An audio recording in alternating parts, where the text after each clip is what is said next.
around the room showing off his hat, his pipe, and his fancy trousers, and bragging about how well he was doing. Anansi was proud of his wealth and wanted everyone to admire him. But Anansi was also greedy and hungry, and he walked to the table spread with the food ready to fill his plate as fast as he could. There it was, a feast fit for kings. Lemon soup and curried corn and societies and chilies, guinea fowl, eggs, fufu, jollof rice, baked yams and boiled sweet potatoes and roasted cassava.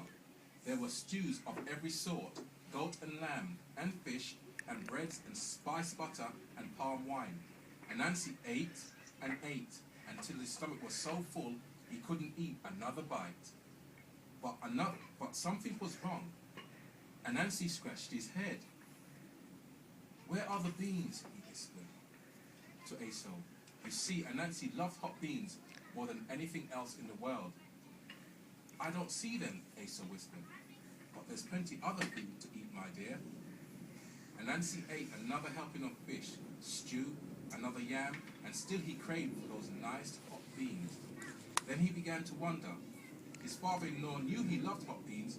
Why would he neglect to serve them? Perhaps he was hiding those beans. Anansi sniffed the air. He sniffed again. "Excuse me," he said, his father-in-law, "but do you mind if I step outside to catch a breath of fresh air?" "Of course not," his father-in-law said. But this was a trick. He had no intention of walking outside. He just wanted to sneak into the kitchen, and on the way outside, through the kitchen, off he walked. And sure enough, he caught a whiff of something. "Yes," he said under his breath. What do you think he caught a whiff of? What do you think he caught a whiff of? What was Anansi looking for? Beans. Well done. There was a pot of beans boiling on the stove. "He's hiding them from me," Anansi said to himself. "How dare he try and keep me from the beans?" Actually, his mother-in-law had just begun to serve them. Had just forgotten to serve them.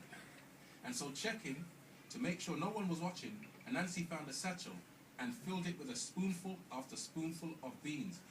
When the bag was full, he placed it on his head and covered it up with a hat. Anansi, with those beans, buried them beneath his hat and walked quickly back into the party. "Esau," he said to his wife, "I think it's time for us to leave." "But Anansi, the party is in our honor," Esau argued.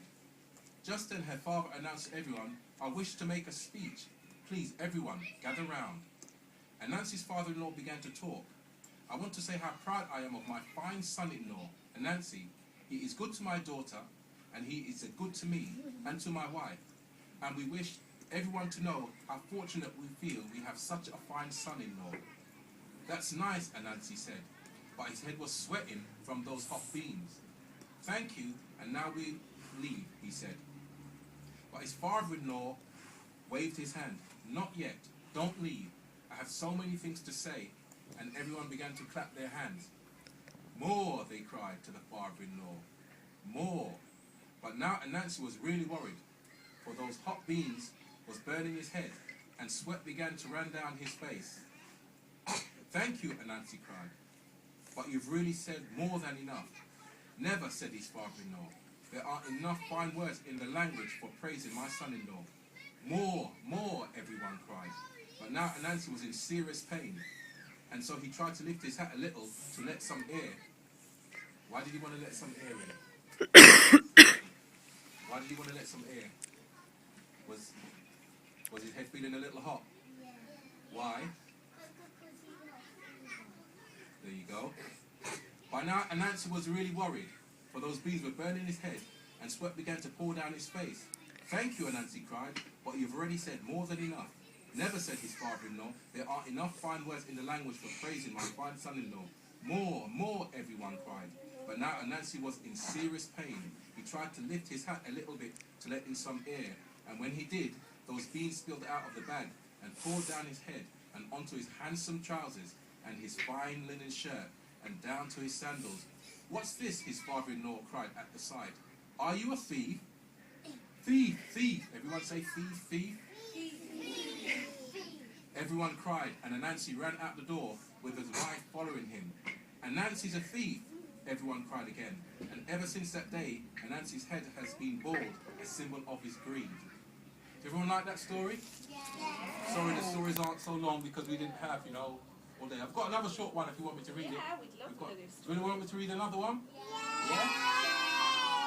Okay, this one's called Anansi and the Pot of Wisdom. Sorry, it's only a short story, we had to put it in, but I'll be happy to come and do another one. Yeah, we'd if you love have to anytime. Brilliant. Everybody ready? Yeah. Okay. Anansi and the Pot of Wisdom. Long, long ago, people didn't know anything.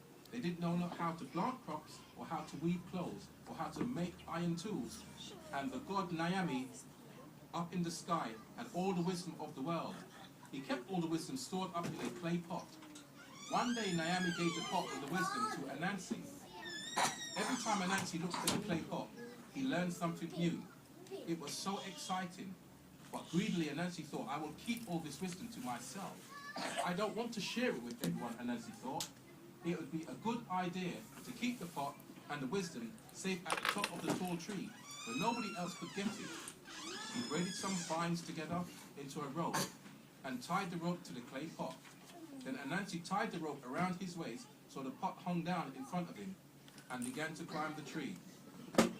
But it was hard climbing the tree, and the pot bumping him in his knees all the time. Anansi was beginning to be very annoyed and bruised and tired. All the time Anansi's little son had been standing at the bottom of the tree, watching. Suddenly Anansi's son said, "But Dad, wouldn't it be easier to climb if you tied the pot to your back instead?"